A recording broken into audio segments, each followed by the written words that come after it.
Siamo prima della partita con il presidente Pippo Fabbro, parliamo di questa anteprima, di questa curiosità che potrebbe arrivare a Manzano, vale a dire Felipe, centrocampista, difensore dell'Udinese, ex Spal.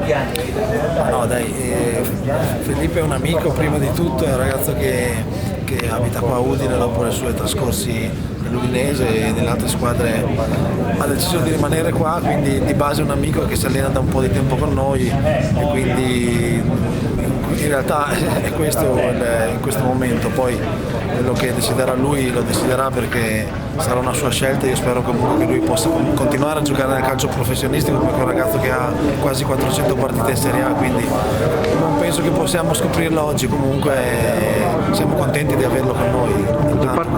Da parte vostra c'è fiducia su questa possibile operazione? Ma in realtà non c'è un'operazione perché non ne abbiamo mai parlato, ripeto, c'è un rapporto personale, quindi ci atteniamo a questo per il momento, poi in futuro magari vedremo.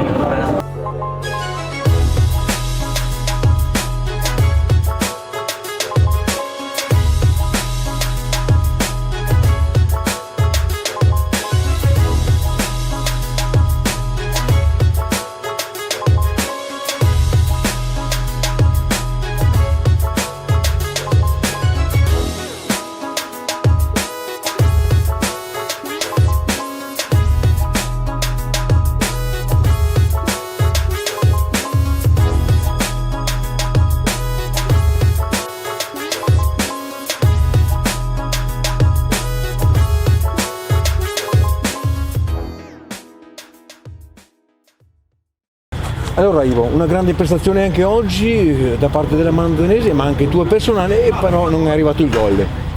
Purtroppo oggi ho sbagliato un po' di occasioni, ma non importa, io il gol non l'ho fatto, gli altri l'hanno fatto e la Manzanese ha vinto, è quello che è importante per noi.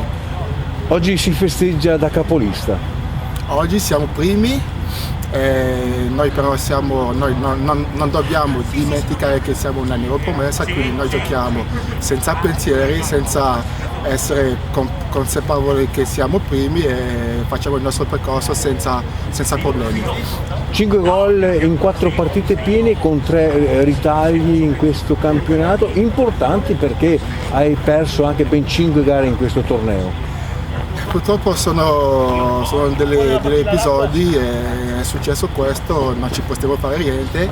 L'unica cosa che riesco a fare adesso è darmi al massimo per fare il massimo di gol.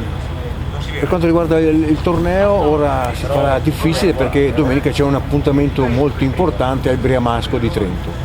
Andiamo al Trento, non so i risultati, non so se hanno vinto o no, ma non importa, come gli ho detto noi siamo in neopromessa, giochiamo senza pensieri, andiamo là e faremo il massimo per portare a casa i 3 punti e vediamo ciò che succede. Hai scalato le gerarchie del calcio dilettantistico partendo dagli amatori, in questi tuoi 10 anni sei arrivato finalmente alla Serie D, è il traguardo massimo che ti sei posto oppure c'è ancora un obiettivo davanti a te? No, Gnago può fare di più, vediamo ciò che succede sto anno, ma Gnago può fare di più. Ecco, per quanto riguarda invece a quanto appunto dici per quello che è il tuo obiettivo futuro, a livello tecnico come ti sei adattato in questa Serie D? Beh, all'inizio hai visto anche tu, non era facile, bisogna capire un po' i movimenti degli altri, vediamo un po' i difensori come sono messi, bisognava anche abituarsi al ritmo e non era facile, però penso insomma dopo 3 partite da 90 minuti penso di essere al livello giusto e adesso vediamo come ripeto, noi siamo in una promessa, non abbiamo problemi con qualsiasi squadra, giochiamo, facciamo il nostro e cerchiamo di portare a casa i più punti possibili. Ecco, Lukaku Gnago il Lukaku della categoria, però a Chions nel corso della settimana hai fatto 2 gol alla Paolo Rossi. Guarda, l'importante è fare il gol per una punta e ogni tanto riesci a fare delle partite come queste, ti muovi abbastanza, ogni tanto no, quindi penso che la partita del Chios mi sono fatto trovare al momento giusto, al periodo giusto e ho fatto il gol e ciao. Ecco, una precedente intervista con mister Vecchiato ho detto Niago ha bisogno di tanta mobilità e anche in certi casi si rivela un ottimo difensore. Beh, guarda, come ripeto, noi cerchiamo di fare i gol, però bisogna anche difendere perché è facile andare avanti e tornare poi a fare i gol. Però penso che il nostro ruolo è anche di difendere, di aiutare anche la squadra, soprattutto quando riusciamo a fare tanti gol. Adesso ne facciamo 4, 5, 6, ci saranno delle partite dove faremo solo uno e dovremo purtroppo gestire l'unico gol che abbiamo fatto, quindi noi ci abituiamo a questo ritmo. Poi amen. Stai giocando con continuità, ora l'obiettivo finale è di arrivare a quanti gol in questa prima tua esperienza in categoria? Guarda, questo è un obiettivo personale, lo tengo per me, però più occasioni ho, cerco di fare più gol possibili.